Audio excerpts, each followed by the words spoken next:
Huy! What's up, GoFam? Okay, so, pag magte-testing kayo, GoFam, ng mga bagong mga chemical, maganda mag-testing muna kayo ng konti lang. Diba? Para makita nyo kung okay o hindi. So, eto, naghahanap tayo ng tikalidad na mura. Pero mura, GoFam. Ito, nakita natin. Shout out kay Texicon.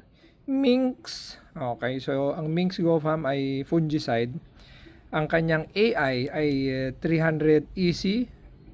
Meron siyang, dito na lang, difenoconazole at saka propiconazole. Ito siya, yung AI niya, GoFam. Ayan, no? So, kung hindi ako magkakamali, GoFam, kaparehas nito ang Armore. Ayan. Pero si Armore, siguro 100, meron siyang konting gramong lamang, GoFam eh. Pero kung i-round off mo, pare silang 150 GoFam. Same to. Fungicide to, GoFam. So sakto. Nilalagay natin to mga 45 days or dun sa 5% heading 55 days sa palayan, GoFam. Okay, although pwede rin to sa maisan, apply din. Pero ako usually ginagamit ko to sa palayan. Okay, kasi yung isa, GoFam, masyado na mahal. Okay, so ito, mura. Alright, so legit check tayo, GoFam. Check natin. Ayan, dapat merong ganyan. Okay. Texicon. Tapos, syempre, pinakamahalaga. 'Di ba? Yung kanyang date. Ayan, oh.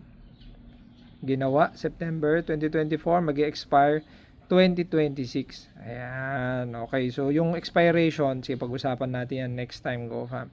Okay, ang dosage nito ay per hectare is 250 or 350 ml per hectare. O, yan na naman, yung last time, nagagalit. Gusto pang mangagat, GoFam.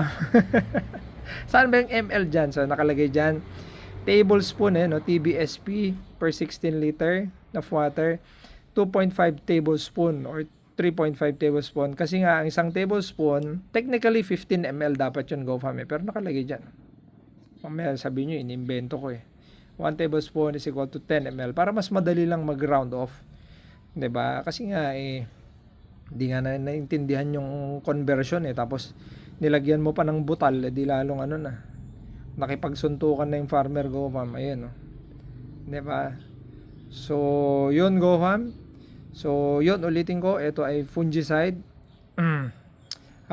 Systemic to. So, pag na-spray, pupunta doon sa buong sistema ng pananim ng palay natin, GoFam. Tapos yun, ulitin ko ulit, GoFam, ha. Pag may mga namarites tayo mga bagong chemical, mag-testing lang tayo ng konti. Parang ito, bago lang to para sa akin, first time ko magamit. So, bili lang tayo ng konti. Baka mamaya palpak sisihin nyo pa ako.